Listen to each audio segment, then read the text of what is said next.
Di balik gelombang udara yang mengisi hari-hari kita dengan suara dan cerita, ada frekuensi yang tak seharusnya terdengar. Frekuensi yang membawa lebih dari sekadar siaran, tetapi juga kegelapan dari dunia lain. Kisah ini bermula di sebuah stasiun radio tua, tempat seorang penyiar tak sengaja membuka pintu menuju dimensi yang tak terlihat. Suara-suara aneh, bayangan menyeramkan, dan rahasia kelam dari masa lalu mengintai setiap sudutnya. Apa yang sebenarnya terjadi di malam itu? Apa yang tersembunyi di balik frekuensi terlarang? Dan bagaimana keberanian seorang penyiar muda menjadi penentu antara dunia kita dan mereka yang tak seharusnya ada? Selamat datang di cerita Horor Nusantara, bisikan dari frekuensi gelap. Bersiaplah, karena kali ini suara adalah segalanya.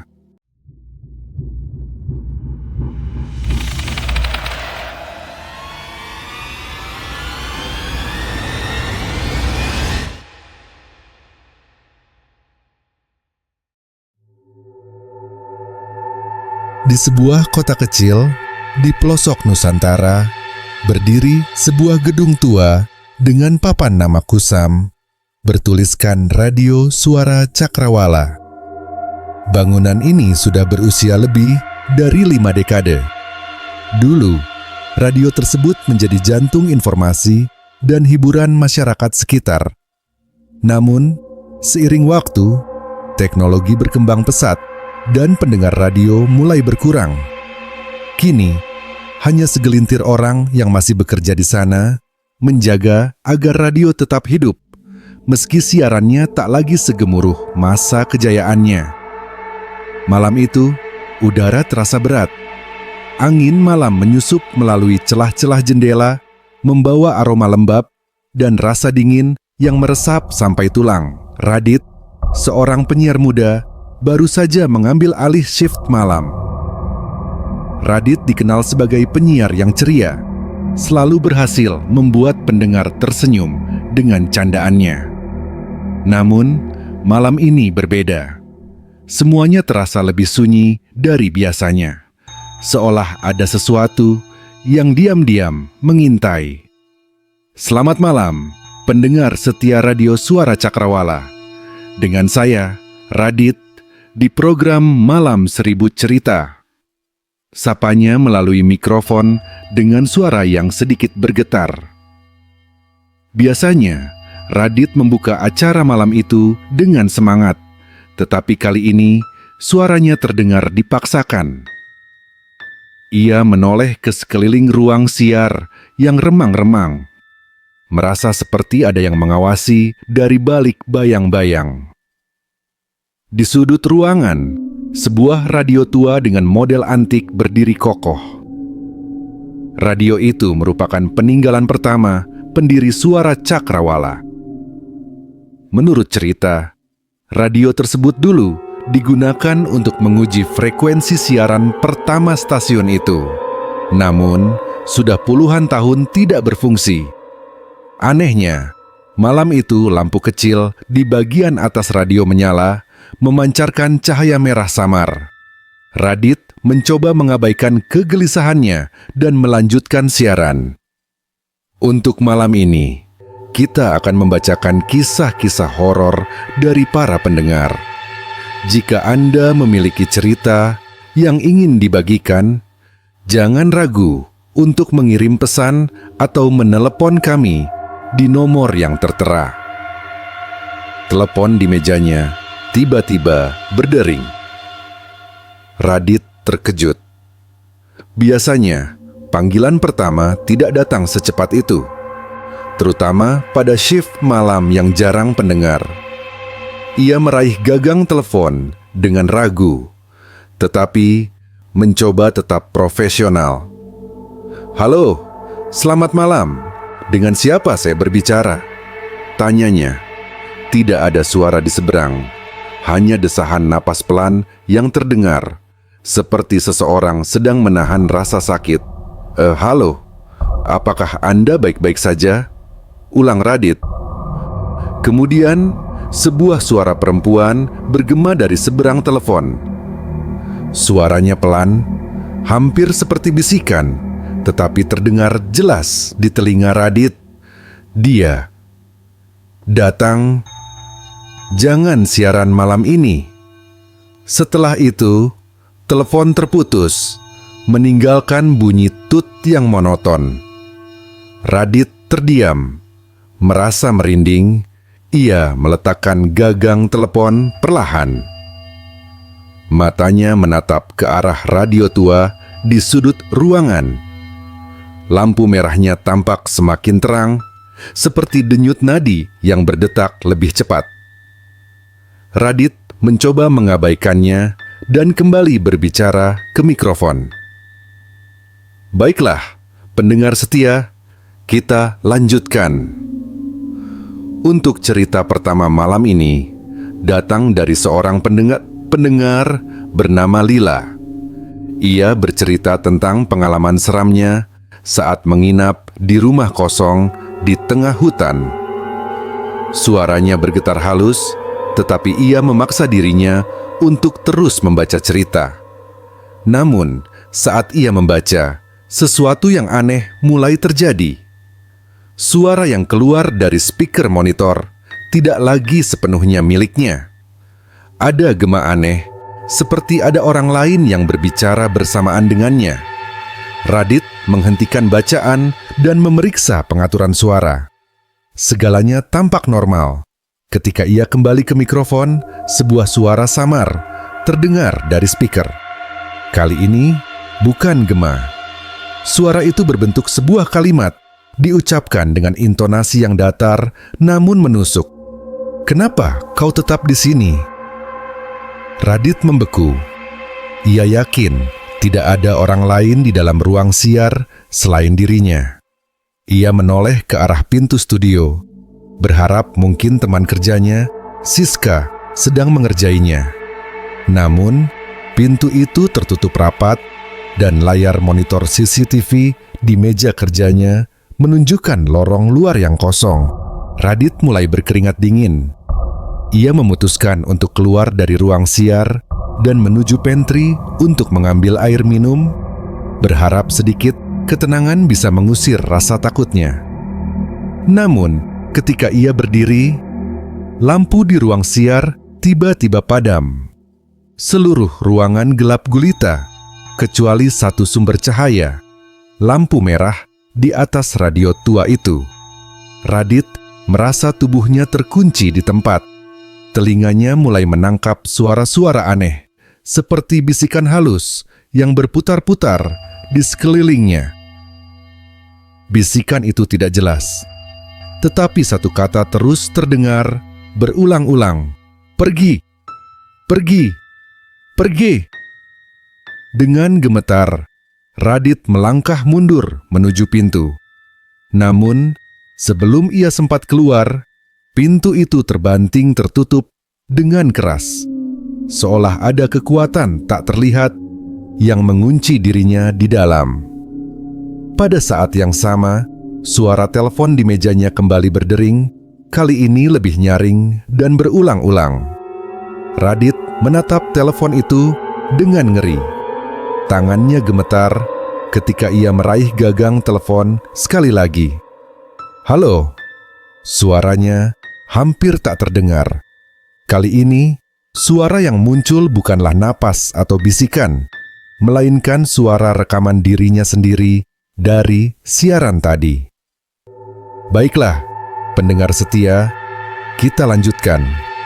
Untuk cerita pertama malam ini, suara itu terus berulang-ulang seperti kaset rusak. Semakin lama, semakin cepat, hingga akhirnya berhenti mendadak. Hening. Namun, di balik keheningan itu, Radit mendengar suara langkah. Suara itu datang dari arah radio tua di sudut ruangan. Ia menoleh perlahan, dan apa yang dilihatnya membuat darahnya membeku. radio tua itu menyala terang. Dan dari dalamnya muncul bayangan hitam dengan mata merah menyala, menatap lurus ke arahnya. Radit mematung di tempatnya. Bayangan hitam dengan mata merah menyala itu tampak keluar dari radio tua, seperti asap pekat yang menggumpal, bergerak dengan perlahan namun pasti. Suhu di dalam ruangan mendadak turun drastis, membuat napas Radit terlihat seperti kabut tipis. Jantungnya berdetak begitu kencang hingga ia hampir bisa mendengarnya di telinga sendiri.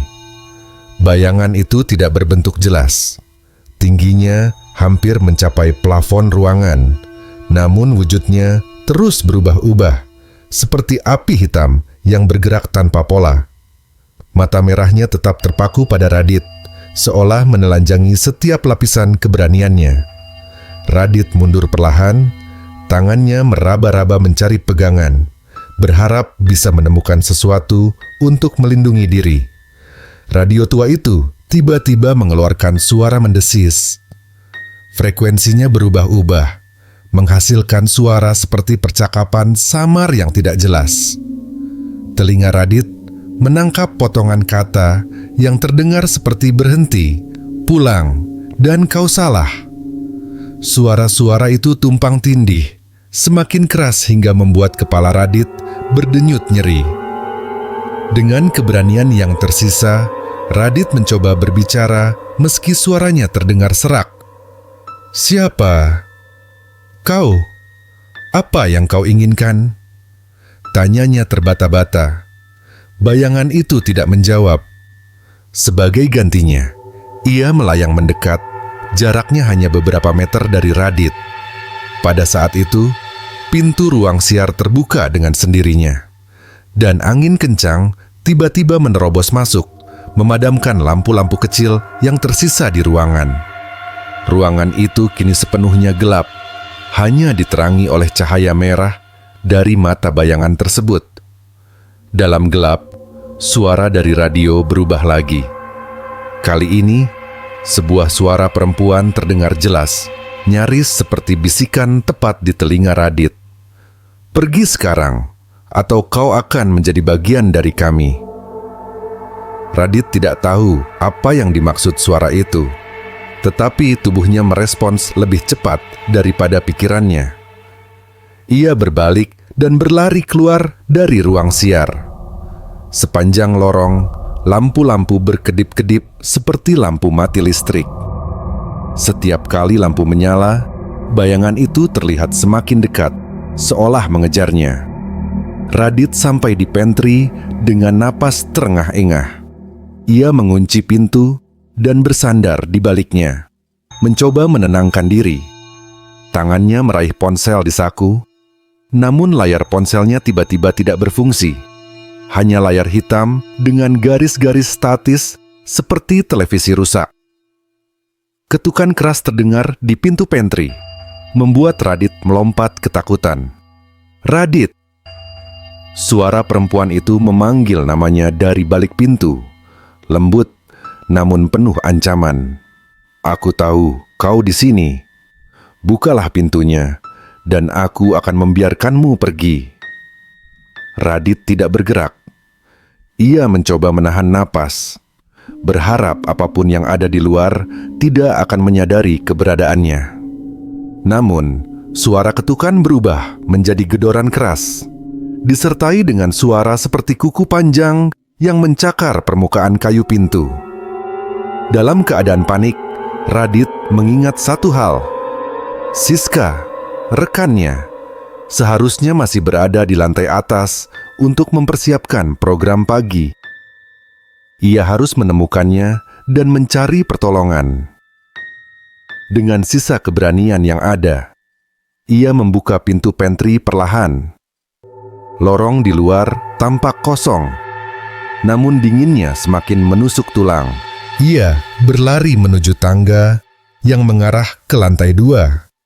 Setiap langkah terasa berat, seolah udara di sekitarnya mencoba menahannya. Sampai akhirnya, ia tiba di lantai 2 hanya untuk menemukan lorong itu diselimuti kegelapan total. "Siska!" panggilnya dengan suara gemetar. Tidak ada jawaban. "Siska, ini aku Radit. Kamu di mana?" Tiba-tiba, sebuah bayangan muncul di ujung lorong. Radit mengenali sosok itu. Siska berdiri di sana, diam, dengan wajah tertunduk.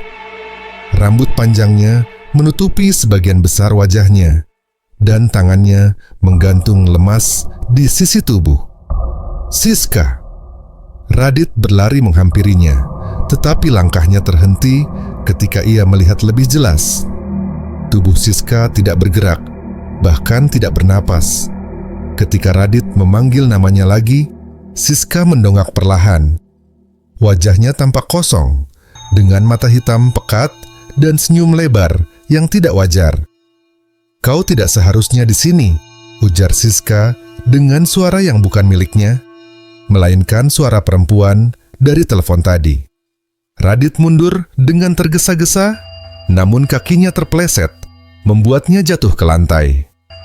Siska melangkah mendekatinya dengan gerakan patah-patah, seperti boneka yang talinya dipotong. Suara tawa pelan mulai menggema di lorong, diikuti oleh suara langkah-langkah lain yang datang dari arah yang berbeda. Radit menoleh dan melihat bayangan-bayangan lain muncul dari kegelapan, mendekatinya perlahan. Merasa terpojok, Radit meraih sebuah kursi kecil di dekatnya dan melemparkannya ke arah Siska. Kursi itu menabrak tubuhnya, namun bukannya terjatuh.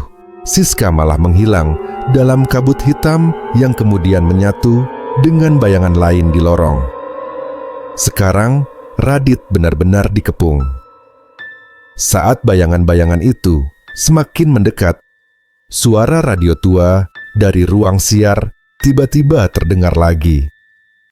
Namun kali ini, suara itu berubah menjadi lagu lama yang pernah didengar Radit di masa kecilnya. Lagu itu dinyanyikan oleh seorang penyanyi legendaris yang meninggal secara misterius bertahun-tahun lalu, tepat pada hari radio ini diresmikan. Lagu itu. Radit bergumam. Ingatannya perlahan membawanya kembali ke cerita yang pernah ia dengar tentang radio tua tersebut. Ada mitos yang mengatakan bahwa pendiri radio Suara Cakrawala pernah membuat perjanjian dengan sesuatu untuk memastikan kesuksesan radio ini. Namun, perjanjian itu memiliki syarat. Roh dari siapapun yang meninggal di sekitar gedung ini akan menjadi milik entitas tersebut.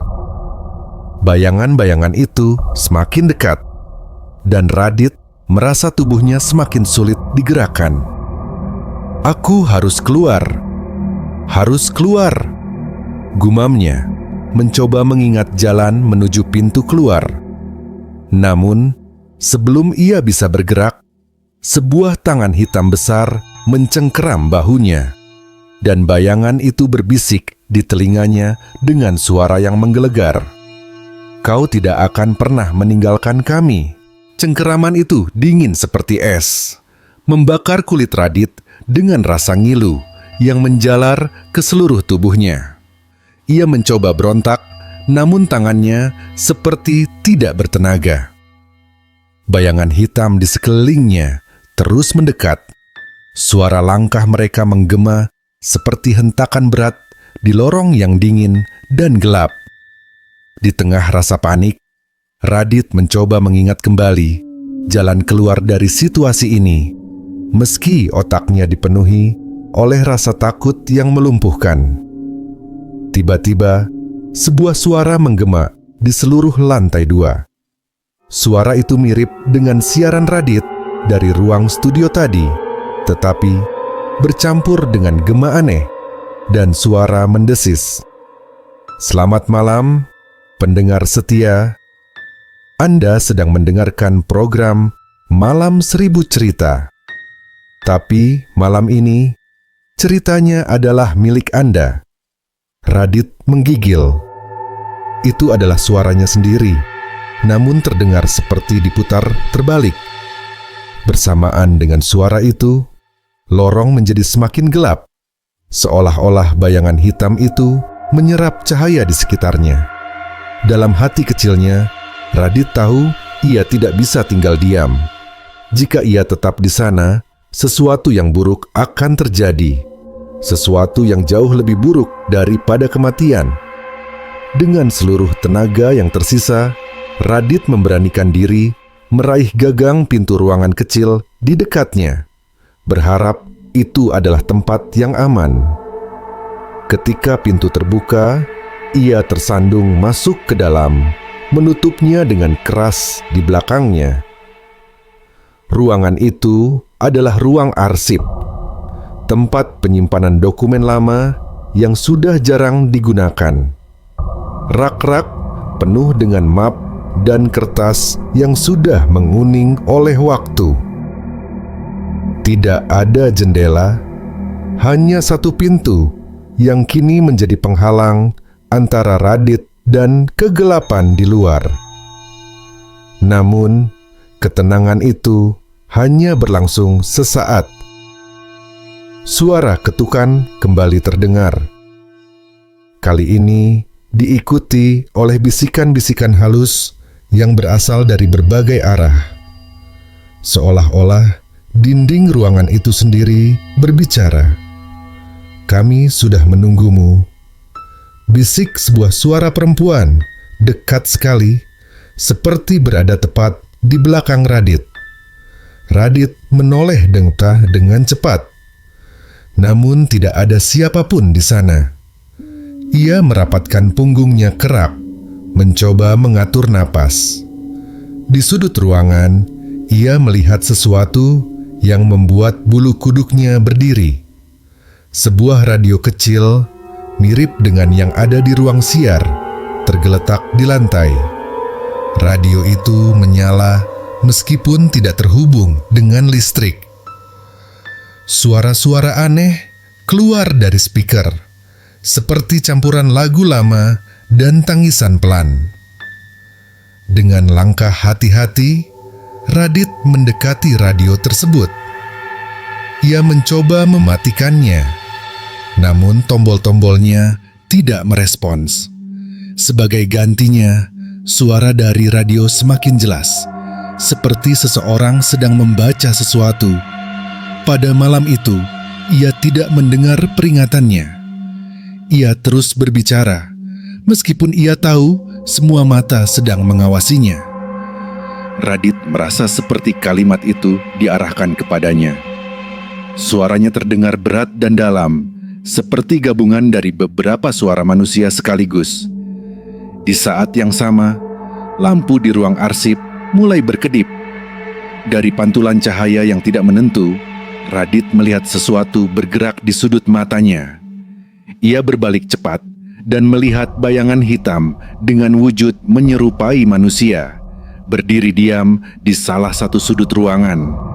Mata merahnya menyala dengan intensitas yang menusuk, membuat tubuh Radit terasa semakin lemas. "Kenapa aku?" teriak Radit, frustrasi sekaligus putus asa. "Apa yang kalian inginkan dariku?" Bayangan itu tidak menjawab. Sebagai gantinya, radio di lantai mulai berbicara lagi, kali ini dengan suara perempuan yang lebih jelas. Mereka datang untuk yang terpilih, untuk yang melanggar batas, untuk yang berbicara di waktu terlarang. Radit mengingat telepon yang ia terima di awal malam. Suara perempuan itu jelas memperingatkannya untuk tidak siaran malam ini. Namun, ia tidak menghiraukannya. Waktu terlarang. Radit bergumam. Apa maksudnya? Bayangan itu mulai bergerak, mendekati Radit perlahan. Dalam paniknya, Radit meraih salah satu map dari rak dan melemparkannya ke arah bayangan tersebut. Tentu saja, tidak ada efek apapun. Bayangan itu hanya berhenti sejenak sebelum terus mendekat. Di tengah kepanikannya, Radit memperhatikan sesuatu di salah satu rak. Sebuah buku tua dengan sampul hitam tampak berbeda dari dokumen lain. Dengan cepat, ia mengambil buku itu dan membukanya. Halaman-halamannya dipenuhi tulisan tangan yang hampir tidak terbaca. Namun, salah satu halaman menarik perhatiannya. Sebuah tulisan berbunyi, "Frekuensi terkutuk. Jangan pernah disiarkan pada tengah malam." Radit membaca dengan cepat. Ternyata, sejak pendirian Radio Suara Cakrawala, ada satu frekuensi tertentu yang tidak boleh digunakan. Frekuensi itu dipercaya dapat membuka pintu ke dunia lain, membawa entitas-entitas gelap ke dunia manusia. Dan kebetulan, pada malam itu, tanpa disadari, Radit telah mengatur perangkat siaran ke frekuensi tersebut. Itu sebabnya semua ini terjadi. Suara dari radio semakin keras, seperti seseorang menjerit dari kejauhan. Bayangan itu kini hanya beberapa langkah dari Radit. Ia tahu tidak ada waktu lagi. Dengan putus asa, Radit membanting radio kecil di lantai hingga hancur berkeping-keping. Untuk sesaat, suara-suara aneh itu menghilang dan bayangan di ruangan itu membeku. Namun, ketenangan itu hanya berlangsung beberapa detik. Bayangan itu tiba-tiba bergerak cepat, menubruk Radit dengan kekuatan besar. Ia terjatuh, tubuhnya terasa berat, seperti dihimpit oleh sesuatu yang tidak terlihat. Suara jeritan mulai menggema di kepalanya, membuatnya hampir kehilangan kesadaran. Di tengah kekacauan itu, ia mendengar suara lain, suara seorang perempuan yang sangat ia kenal. "Radit, bangun! Radit!" Itu suara Siska. Radit membuka matanya perlahan. Ia kini berada di ruang siar, terbaring di lantai dengan Siska mengguncang tubuhnya. Ruangan itu tampak normal, tanpa jejak bayangan hitam atau suara aneh. "Kau kenapa? Aku mencarimu kemana-mana," tanya Siska dengan nada panik. Radit mencoba berbicara, namun suaranya serak. Ia menoleh ke sudut ruangan tempat radio tua itu berdiri. Radio itu kini mati, sama sekali tidak menyala. Aku tidak tahu," jawabnya akhirnya. Namun dalam hatinya, ia tahu malam itu adalah malam yang tidak akan pernah ia lupakan. Dan meskipun semuanya tampak tenang sekarang, ia merasa sesuatu masih mengintai, menunggu saat yang tepat untuk kembali. Malam itu seolah menjadi mimpi buruk yang tidak pernah selesai. Meski Siska berhasil membangunkan Radit dari pingsannya, ada sesuatu yang tidak benar. Ia tidak bisa menghapus bayangan gelap itu dari pikirannya. Suara-suara dari radio tua dan tatapan mata merah yang seakan terus mengawasinya. Bahkan setelah keluar dari ruang siar, dinginnya lorong tetap terasa.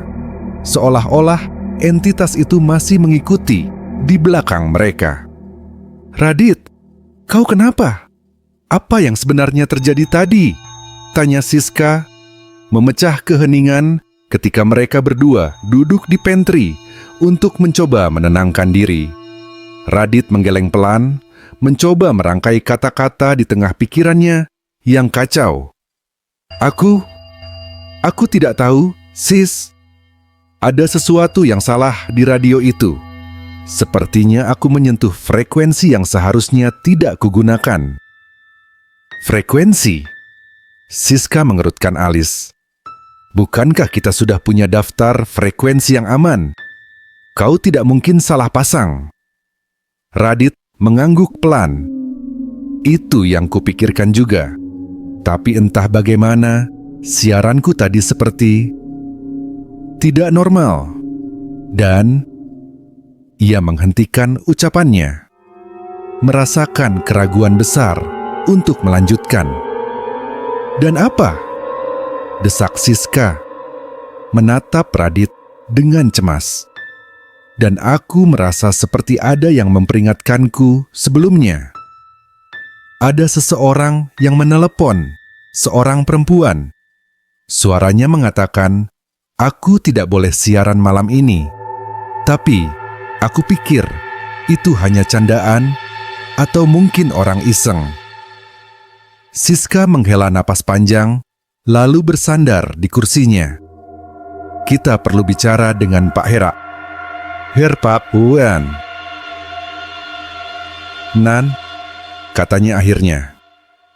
Pak Warak, Herman adalah kepala teknisi di Radio Suara Cakrawala.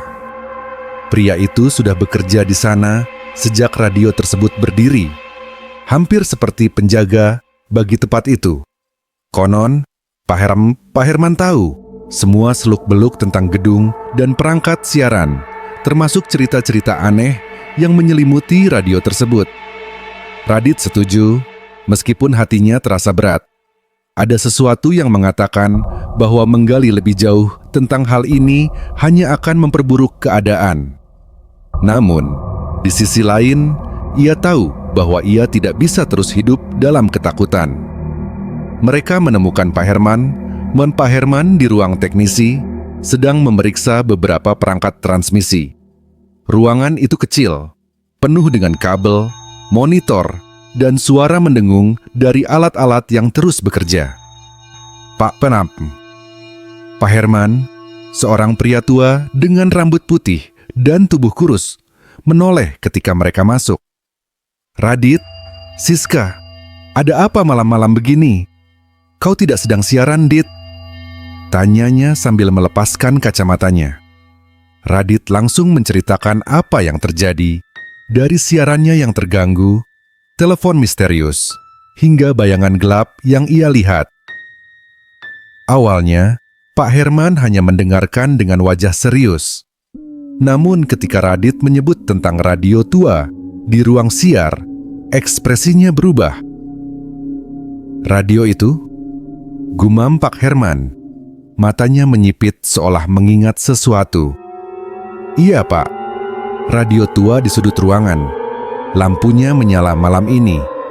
Padahal, setahuku, radio itu sudah tidak berfungsi selama puluhan tahun, kata Radit. Pak Herman menghela napas panjang, lalu berdiri dari kursinya. Ia meraih sebuah buku catatan usang dari laci meja kerjanya. Buku itu terlihat seperti jurnal, dengan sampul kulit yang sudah memudar. Ia membukanya perlahan, memperlihatkan tulisan tangan yang rapi namun kuno. Radio tua itu bukan radio biasa, kata Pak Herman.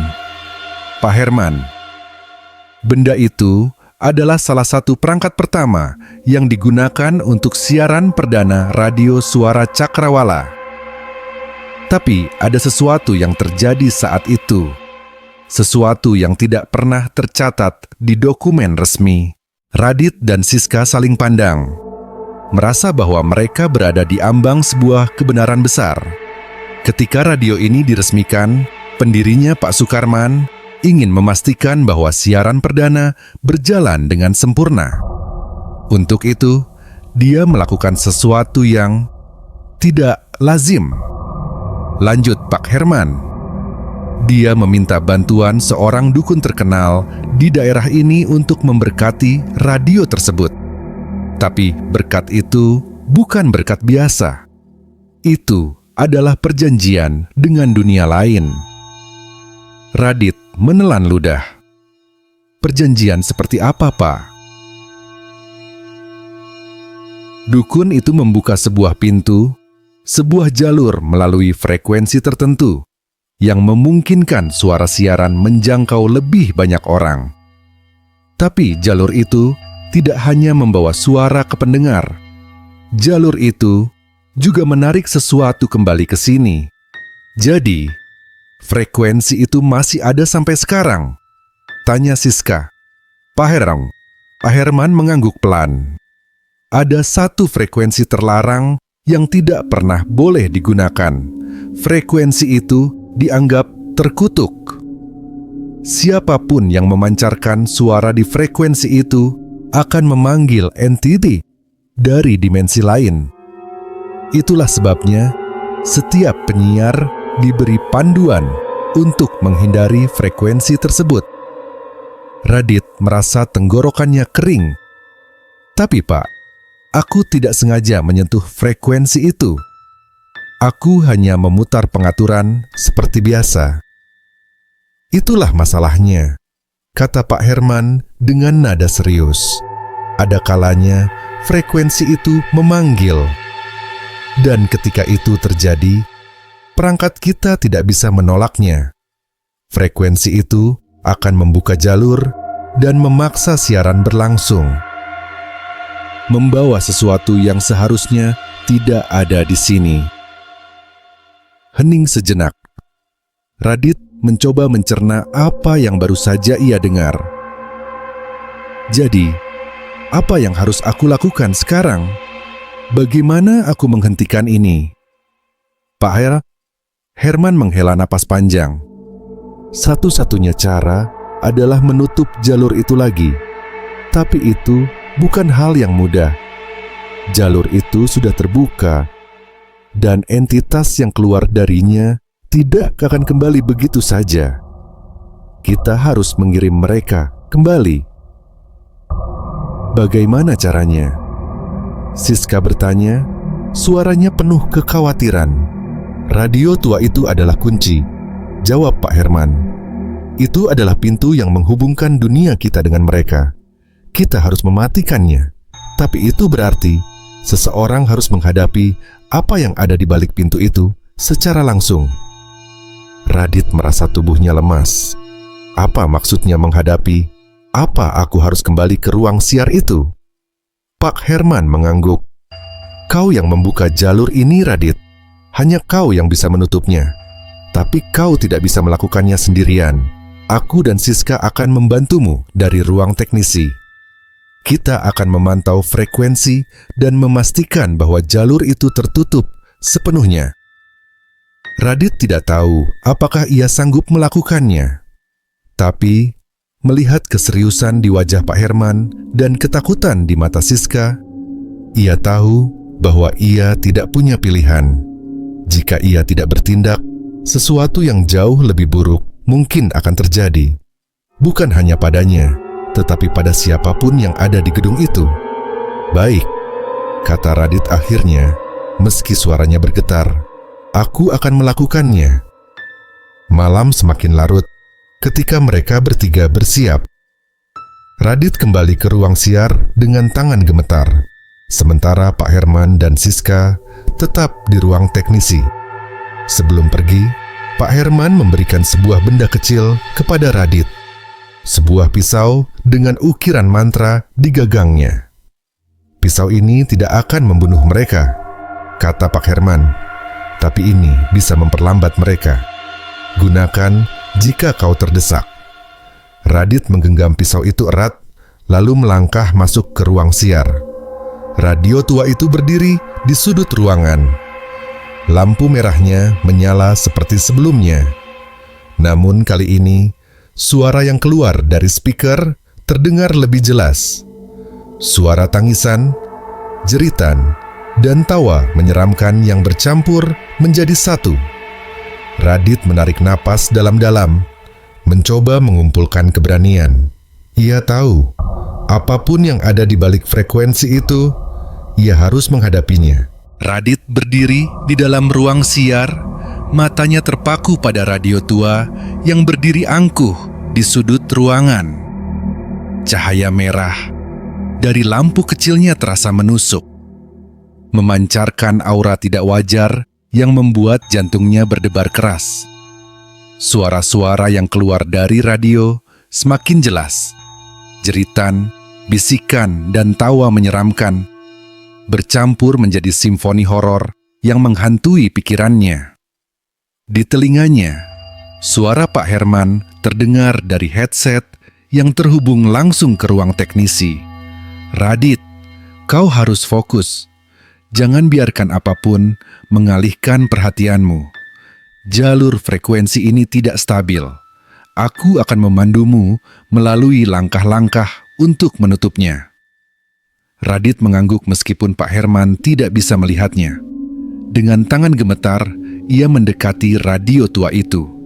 Tubuhnya terasa seperti diselimuti kabut dingin yang menyesakkan, tetapi ia tahu bahwa ia harus menyelesaikan ini. Tahap pertama, menyelaraskan frekuensi. Radit, lihat tombol besar di sebelah kanan radio itu, kata Pak Herman. Itu adalah kontrol frekuensi utama.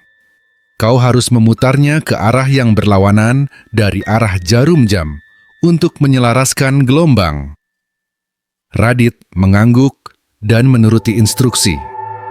Namun, saat ia menyentuh tombol tersebut, ia merasakan sesuatu yang aneh. Tombol itu terasa hangat, seperti tubuh manusia. Ketika ia mulai memutarnya, suara dari radio berubah. Bisikan itu kini menyebut namanya dengan jelas. Radit, Radit, kau tidak bisa menghindar dari kami. Suara itu membuat bulu kuduknya meremang. Jantungnya berdegup kencang, tetapi ia terus memutar tombol itu. Cahaya merah dari lampu radio mulai berdenyut seperti detak jantung, membuat suasana semakin menegangkan. Aku sudah menyelaraskannya, Pak, kata Radit dengan suara gemetar. Bagus, jawab Pak Herman. Sekarang ke tahap berikutnya. Tahap kedua, mengunci pintu dimensi. Di sisi kiri radio ada 3 tombol kecil. Kau harus menekan tombol yang tengah sambil mengucapkan mantra yang sudah kuberikan padamu sebelumnya, kata Pak Herman. Radit mengambil catatan kecil yang diberikan Pak Herman. Tulisan mantra itu adalah aksara kuno, dan ia tidak yakin apakah ia bisa melafalkannya dengan benar. Namun, ia tidak punya pilihan lain. Ketika ia mulai membaca mantra, udara di sekelilingnya berubah. Ruangan terasa lebih dingin, dan bayangan hitam mulai muncul di sudut-sudut ruangan. Bayangan itu bergerak mendekat, semakin besar, dan semakin menyerupai sosok manusia. Mata merah menyala-nyala muncul dari dalam kegelapan. Radit, berhenti. Kau akan membayar untuk ini. Suara itu bergema di seluruh ruangan. Radit memejamkan mata dan melanjutkan membaca mantra. Meskipun suaranya bergetar, ia menekan tombol tengah seperti yang diperintahkan. Ketika tombol itu ditekan, suara dari radio berubah menjadi jeritan panjang yang menyakitkan. Seolah-olah sesuatu sedang terseret keluar dari dimensi ini. Namun, bayangan-bayangan itu tidak berhenti.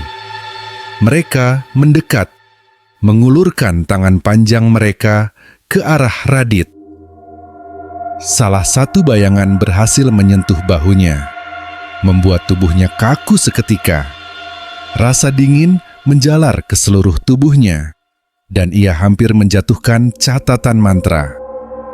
Radit, bertahanlah, suara Siska terdengar dari headset. Kau hampir selesai. Dengan sisa tenaganya, Radit menggenggam pisau kecil yang diberikan Pak Herman. Kata Herman dan menusukkannya ke tangan bayangan itu. Tidak ada darah, tetapi bayangan itu mundur dengan jeritan mengerikan. Tahap ketiga, memutus jalur. Ini tahap terakhir, Radit, kata Pak Herman. Kau harus mematikan radio itu dengan memotong koneksi utama. Ada kabel merah di belakang radio. Cabut kabel itu, tapi kau harus melakukannya dengan cepat sebelum jalur ini menjadi permanen. Radit mengitari radio tua itu, mencari kabel merah yang dimaksud. Saat ia menemukannya, ia merasa seperti disentuh oleh ribuan tangan dingin yang mencoba menghentikannya. Bayangan-bayangan itu kembali mendekat, kali ini lebih agresif. Kau tidak boleh memutuskan kami, Radit. Kami adalah bagian dari dunia ini. Jeritan mereka semakin keras, tetapi Radit tidak peduli. Dengan kekuatan penuh, ia menarik kabel merah itu hingga terputus. Tiba-tiba, ruangan menjadi sangat sunyi. Semua suara menghilang, termasuk suara dari radio. Bayangan-bayangan itu juga lenyap, seolah-olah tersedot kembali ke dalam kegelapan. Lampu merah di radio mati, dan suasana di ruangan itu kembali normal. Radit terjatuh ke lantai, tubuhnya lelah dan penuh keringat dingin. "Pak, aku berhasil," katanya dengan suara lemah. Akhir yang pahit, Radit keluar dari ruang siar dengan langkah gontai. Di ruang teknisi, Pak Herman Manuma. Pak Herman dan Siska menyambutnya dengan wajah penuh kekhawatiran. "Kau baik-baik saja?" tanya Siska, membantunya duduk. Radit mengangguk pelan. Aku rasa semuanya sudah selesai." "Pak Kak." Herman menatapnya dengan serius. "Kau telah melakukan sesuatu yang besar, Radit. Tapi ingat, pintu itu mungkin tidak sepenuhnya tertutup. Kita harus berhati-hati mulai sekarang."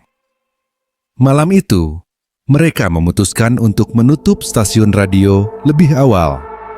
Namun, meskipun semuanya tampak kembali normal, Radit tidak bisa menghilangkan perasaan bahwa sesuatu masih mengintainya. Di hari-hari berikutnya, Radit memutuskan untuk berhenti dari pekerjaannya di radio. Ia tahu bahwa ia tidak akan pernah bisa melupakan apa yang terjadi malam itu. Setiap kali ia mendengar suara radio, ia merasa seolah-olah sesuatu sedang memanggilnya kembali. Dan di sudut ruang siar yang gelap, radio tua itu tetap berdiri. Lampu merahnya tidak menyala lagi, tetapi bagi Radit, benda itu adalah pengingat abadi bahwa ada hal-hal di dunia ini yang seharusnya tidak pernah disentuh.